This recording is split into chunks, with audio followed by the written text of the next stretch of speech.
Trailblazers? Welcome back to Newcastle Crew, a Southgate Media Group podcast dedicated to the DC comic book character of John Constantine. I am Lilith, and joining me for the ride is...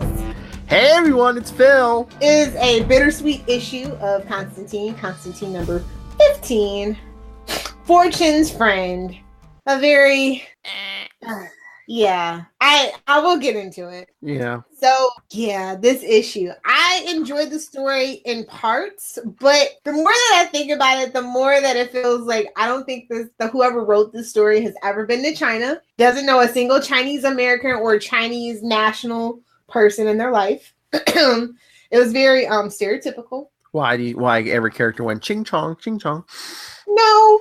But okay, yes, it's true that 4 is a bad luck number and that red is a good color. I feel like that's all they knew about Chinese culture. Oh, I didn't tell you. It was overkill on the red. Is that like something for the Chinese culture? I thought it was like... Yeah, it is. 4 is a bad luck number because there's a homophone word in Chinese. Okay. That means death. 13 is a good number, and I don't know if it's Japan or China, but black cats are actually... It's Japan, actually. Never mind. Black cats are good luck in Japan. But that's not like feng shui, is it? Yes, actually. Some of it is. Is it? Okay. Yeah. Actually, I was actually watching an episode of Deception. I know, don't yell at me. It's on ABC. It's about a magician turned FBI consultant. I mean, I love The Mentalist, so I just gave it a shot, and they actually did an episode about it that was a lot more like accurate than this comic. And you yell at me for some of the stuff I watch. You know, my boyfriend likes stuff like the 100 and anime, so like procedurals are like our ground, where it's like, okay, maybe we didn't watch 3 episodes, but we can still pick up on the next episode. And at least it wasn't on CBS. Mm-hmm. It's not like I watch NCIS reruns on USA because it leads into the SVU marathon. I mean, that's comfortable Saturday TV. And y'all know Mark Harmon can get it. That should be our tagline. Jeez. At this point, it probably should. Anyway, not to be confused with Dan Harmon. Anyway, so yeah, that was like, as somebody who has been kind of forced to know a little bit about all kinds of Asian cultures, that I think that's just really kind of stuck in my car today. As I was rereading this, I'm just like, this guy knows nothing. So random. But I did like the story, what brought him to him, and they have this whole thing in common where they were both at young ages. Like they did the magic and it killed their family. Mm-hmm. And they were both basically marked at a young age to become these mages. Now she's way OP. Like she's got this palace and a penthouse of this building. Well, yeah, that's the crazy thing, because he's like, how is this power not like ripping you apart? Because I don't know, I guess it takes like a major expenditure of magic just to like, keep all this stuff in the penthouse. Well, it's weird because he finds this good luck coin, and this whole story is just so, I don't know, weird. Yeah, I mean, and Mr. E's in the blade, like, God, stop listening to him, John. Obviously, he has his own agenda. Because it turns out she was a student of his, and she was troublesome, and so, he killed 2 birds with 1 stone. And so, long story short, the cult is the reason why, caused John's, family's demise. Mm-hmm. And, of course, we get the glimpse of something big is coming. That can manipulate reality and all these things. And I'm just like, this better not be another crossover. But, of course, it's leading to another crossover. Well, last episode, you said you liked the Future's End stuff. I do, but it's just, it's obviously that they were building to another big event. And that's literally all this book has been. Oh, yeah. So that's just was my frustration. It's like, yeah, back like on Crisis, the original Crisis, I actually did like seeing John interact with the DC continuity, like the main continuity. I enjoyed it, but it was so brief. Oh yeah, because there were so many characters in there. Yeah, unless you were like a Superman or something, or yeah. But like now I was like, oh, would be fun. But then they never really got around to it. Like, I think he only like basically dealt with Shazam, and then like these like really C-listers, like, you know, Nightmare Nurse and stuff like that. I mean, shout out to the Nightmare Nurse fans if there's any. I'm sorry. But yeah, like this just like the story was, I mean, outside of the whole stereotypical stuff, was good. I like they made that connection, but he's just gotta get his head out of his butt at this point. But no, before I forget, is there like a big like Nightmare Nurse story that you're like that you would point to, just like, yes, this is like the definitive Night Nurse story? Well, there's like 3 different versions of Nightmare Nurse. And the New 52 one was that we basically learned when he confronted Nightmare Nurse the first time, which wasn't even really, you know, that whole thing. I don't know. It's not really one. It's DC. Everything's wishy-washy, and give it 5 minutes, it can change. Legacy character. Is there such a thing if you're not the Trinity, to be honest? Well, even the Flash is pretty wishy-washy. Yeah. He's pretty wishy-washy nowadays. Anyway, this artwork just killed me. It was too much red. It wasn't crisp at all. The panel construction didn't flow.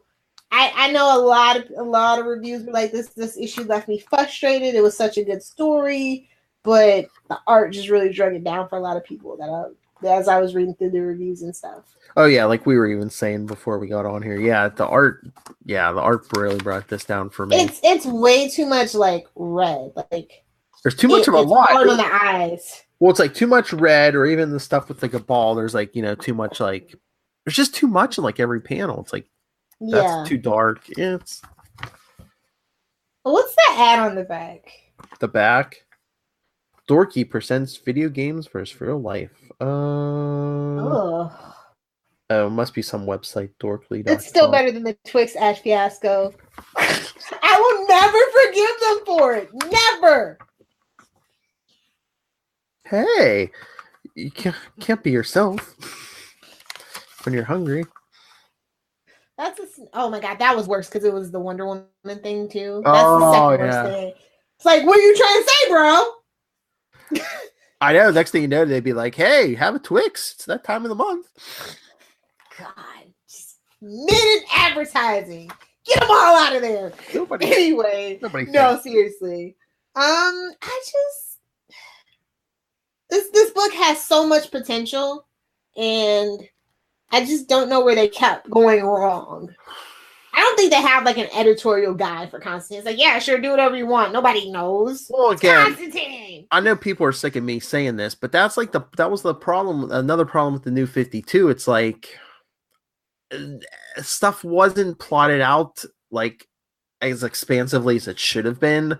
With a lot of books, it was like, okay, one team's gonna take it this way. Oh, new creative team. The book's gonna go a completely different direction. See, like as much as I felt like Marvel definitely needed an Ultimate Universe to play around with, you know, because that whole sliding 10, 20-year thing, it gets really frustrating for somebody that's has a collection of comic books from the 60s, and you just go, you have to roll with it. But the Ultimates, you don't have a writer writing for 2 years to get that character to the place that it needs to be. Well, at the same time, is just he's 25 and ripped. Let's go. That's pretty much everybody's MO at that point. Well, so something has to be in the middle of like, hey, do what you want, and hey, go crazy. Like these are your top tier characters. You probably shouldn't do that with. Yeah, but I mean, All-Star Batman. Okay, but all those Batman has to be around. Superman has to be around. Wonder Woman has to be around. Weren't those All-Star books? Isn't that what they're supposed to be DC's Ultimate line, and then? Well, they only made 2, right? Batman and Superman, yeah. And the All-Star Superman was I like that story. I'm glad that it's not canon kind of thing. And Batman didn't even finish its run. I think that only went Batman and Robin, right? That one. Yeah, All-Star Batman and Robin. Yeah, only went like 10 or 11 issues. Well, that was because it was tied into it turned into being tied into that main event. Oh yeah. Around that time, like originally they weren't going to do that, and technically, well, it depends on what day you ask the writer if you can consider that in the same continuity as All-Star Batman and Robin. Some days it is, Yeah. some days it isn't. One of those things. So yeah, I mean, that also Superman. Like I said, I like the story, and like I really feel like they got like who the characters were, especially like Lois and the importance of Superman. But boy, am I glad that's not canon, because there was some shenanigans in that book. And also, Batman and Robin was a little weird too to me. It was a fun story, but like we just need Elseworld tales. Like just bring those back in full force and don't be afraid. I mean, some of our best stories come from that, you know? Yeah. Constantine could use a really cool Elsewhere tale to define him. I mean, what's the one thing everybody remembers about All-Star Batman and Robin? I'm the Batman. I just remember Frank Miller. One of those covers, like I remember the beer cover fiasco for All-Star Superman. Oh yeah. You remember that? They had to recall the covers? Mm-hmm. Oh, heavens to Betsy. Some Midwest boys are having a beer. I'm like, isn't beer the American thing? Was it like Jim Lee art? Because I think it was the first issue. Like Vicky Vale's like strutting around her apartment in her bra and panties. Got like a nice butt shot or two. I mean, if we can do it for Dick, we can do it for everybody else. It's fine. Dick Grayson, people. Dick Grayson. His podcast is rated T. T plus sometimes. We really push that Southgate Media Group envelope. We have no oversight. Don't tell Rob. Shh. We're latchkey children. If you like what you hear, don't tell Rob. Anyway, no. I feel like they never built up this potential, because I feel like they're leading to something, but then the story goes sideways, and we never get like any reconciliation on the storyline. Am I remembering that right? I think so. Yeah. It all like kind of blurs together. It does. At this point of the story where there are no crossovers and we only get one shot to clean our palette, you know, it's like, But it's just a shame this book never lived up to the potential that it had. A lot of people really wanted to like this book. And I think that this could have been a case of maybe they should have made this particular book tie in with the TV show. Like, I'm kind of sort of against it ever since Arrow season 2.5 or whatever it was, comics or whatever. But I think Constantine could have benefited from something a little more planned out and not as tied to everything else, because that's what really bogged it down, unless it was the Shazam issue. I think it was the timing too. I think New 52 wasn't the place to start this. Like a Constantine book set right in the DC universe proper. If it had been before Flashpoint, maybe if they'd waited till Rebirth, but I think starting in the New 52 kind of hurt it. Well, constantly pushing him into crossovers is what happened. Well, yeah, I mean that's the problem again with New 52. It was all crossovers, and it was just all like, seriously, it was just one big event to the next, and everything got lost. It's like, I'm not reading that book. I mean, care about these characters. I mean, one would start before the other one was over. It's like, yeah, crossover confusion. Poor Constantine. And I did think that Constantine the Hellblazer had a better start, but it fizzled really hard, unfortunately. Yeah. See, it's just like you can't pick and choose. You have to have somebody who really understands who Constantine is, somebody that has a knowledge and a care of Constantine. And I've never felt like that since they decided to put him into the main continuity, that we've had that writer. I'm just like, can't you just pay Alan Moore some money or something? Can we just like bury that beef or what? I mean, it's not our fault he sold the rights to Watchmen because he was broke or whatever it was. Like, why do the fans have to suffer? I mean, you're throwing all this money at Bendis. Can we throw in some money at somebody people like? Oh, I'm kidding. I told you, I'm re-falling in love with Superman, so I'm like kind of forced to give Bendis a chance because I really want to like modern day Superman. I really do. And stay tuned, everyone, because if you're curious about the Bendis Man of Steel, we have a special coming up. 6 weeks of Bendis. Well, it's comparing Bendis to the past, so it's burn. You see, you love it. Feel the burn.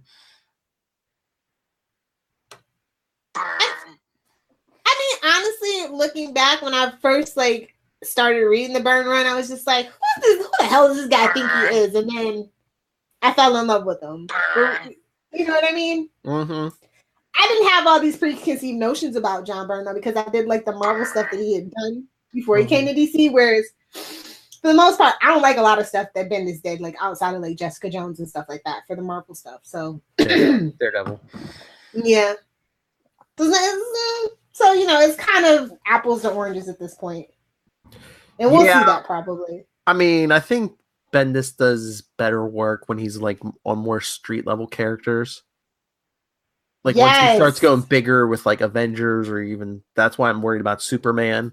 Although the Avengers, like, I felt that he did spice it up, and probably intentionally so, because at that point when he came in, it was kind of boring. He did change the status quo a little bit. Yeah, and for me, he made it a little fun, but I felt like those dynamics were definitely off. Yeah, and it just seems like, I don't know whether he intended to or not, but it just seemed like a lot of it was selling out. It's like, oh, let's throw Spider-Man in here, let's throw Wolverine in here. Oh, well, you know, that might have not been him. That might have been a Marvel mandate. That's much like, hey, make it a Bat book. Hey, make it a Justice League book. Hey, make it a Titans book. Mm-hmm. You know, when your books aren't doing that well, who are you gonna call? Definitely Spider-Man. Definitely Wolverine. Mm-hmm. You know, and if it's the 90s, you know, why not an X-Force character 2 or 3? Ghost Rider. Oh my God. I miss the days when Ghost Rider was good. I know Damnation is good. You've been saying nothing but great things about it, but I mean, I just don't feel like Ghost Rider is right for the time that we're in. Do you know what I mean? Yeah. It's kind of like how people keep forcing Captain America to be a thing. It's like there's a time and place. And I just feel like maybe it's not time for Cap. Maybe give him another 20 years. Just the original Johnny Blaze block. Just the original Johnny Blaze run, or the 90s Ghost Rider. Yeah, I mean, he very much feels like a character out of time at this point. It's just like, why do we need this character right now? And it's weird because there's like Johnny Blaze is around, but Robbie Reyes is in the new Avengers book. It's one of those black kid Flash things, isn't it? It's like kinda. There's 2 of them now. Things are getting out of hand. Kid Rider. Oh God. Anyway, so poor Constantine. Great story. Suffers from the artwork, and you know, probably gonna say that probably for the next 2 more issues too. I think, if I remember right. And then it starts to pick up, and I guess somebody woke up and said, "Hey, do better." Yeah. All right. I can challenge you. I know we're not thrilled with the art in this issue, but was there a page that you found least objectionable? I didn't like any of the inside art, but I love the cover. Oh, yeah. I absolutely love that cover. It is phenomenal. That needs to be a poster. Oh, yeah. You can, the easiest way to find the textless versions of these is to go to the, which wiki is it? I don't know. Sometimes Wikia, and then you have options for it. And sometimes if you even just do a Google search and put the issue in text list, sometimes it'll bring up. Yeah, sometimes they're not big enough though. Your poor boyfriend. Philip, this podcast is rated T. Oh, listen to you. It was not me this week. In case you're listening, babe, it was not me. I'll insult your manhood next episode, babe, not this week. I got after the Smallville thing. I think I've got I gotta space that out another 2 weeks. What? You insult him on Smallville? What? Oh, I'll tell you after. But anyway, yeah. So what was your favorite page? Well, I agree with you. The cover was good, but if I had to pick an interior page, it's probably that one. I mean, yeah, too much red, but what? His face. Like I said, it's not even like it's like good. It's like the least objective. It's the least busy. It's the least busy that you can actually focus and see what's going on. Yeah, we get what you're saying. Yeah. Nope. Cover's my favorite thing about this book outside of the story. Yeah. I think they might have had a new artist or something though. Maybe. What is that? ACO? ACO? Yeah, I don't remember seeing that one previously. Yeah, it wasn't the previous issue. It wasn't it was a different artist. So Yeah, because that one was a one shot. oh, maybe. I don't know. Anyway, I give this one a solid B+. Yeah, that's how bad the artwork dragged it down. I did enjoy the story. I like the twist, but I just don't feel like Constantine is himself. There's like some kind of like seeds of doubt and stuff that he's going through, but they're not really exploring that enough, I think. Mm-hmm. And I think that is the best thing about this particular run is that we do get glimpses inside of Constantine, but I don't think we elaborate enough on it. Yeah. Agreed. All right. You agree with the B+? Yes. Okay.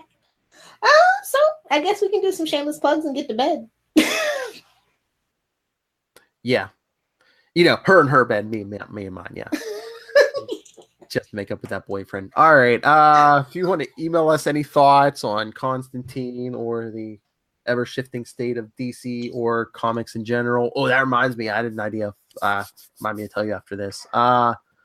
But email us, newcastlecrew@gmail.com, facebook.com/Newcastle Crew Podcast, @Newcastle Crew, and @CL Sidekicks, both on Twitter. Follow us on Instagram, Newcastle Crew Podcast, and @CL Sidekicks again. And the voicemail, 614-382-2737. That's 614-38-CAPES. Oh, I was going to say no 4s in it, but yeah, there is 1 4, so. If you guys want to find me on Twitter, I'll be live tweeting Flash and Arrow season finales. We might even do a roundtable on the state of DC CW TV shows, maybe, since Phil's in a roundtable kind of mood. We could do that. Yeah, I need to talk about what's happened. Well, that kind of, again, after we're done with this, I'll tell you my ideas. They might work in a little bit into that. Yeah, so @Lilith Hellfire for everything else, @Adventures in FG. That's Facebook, Twitter, Pinterest, and Instagram, @Adventures in FG. I guess Phil's been making announcements on my behalf, so I should probably make this announcement too. Well, I just saw it yesterday for like the first time. So yeah, keep. So I'm doing that project that I mentioned a while ago. It's kind of coming up fast. I had somebody bail on me, so I am looking for a co-host for a Smallville and Superman related podcast. It's called Somebody Save Me. You can find us on Twitter, Facebook, and Instagram, Somebody Save Me Podcast. So if you're interested, just reach out to me on Twitter or Instagram or Facebook. Yeah, definitely keep us updated when it goes live, because people, this is going to be uncensored Lilith Hellfire. Yes. Although it's probably going to be pretty PG because it's about Superman. Although Clark does do some dumb crap in season 1. So you might get an F-bomb every now and then. Oh, so yeah. Clark, I thought, later seasons you might just be like, what? Oh, Lana's a witch? Lana's a witch? I actually enjoyed that arc, but you have to tune in to Somebody Save Me to see how I finesse not getting judged about liking the Lana Witch arc. So anyway, Phil, where can all the lovely people reach out to you, especially those comic book creators and whatnots? Creators, actors, Romans, countrymen, email me, nightwingpdp@gmail.com. On Twitter, I am @nightwingpdp. We need a tag, D&D with Matt Ryan. So yeah, that's pretty much enough of our shenanigans and random nonsense for one night, guys. We appreciate you listening. Just want to remind you to rate, review, and subscribe to us on your various podcatcher services, and send us some feedback. So Hellblazers, thus ends another episode, and until next time, I will see you in hell, Squire.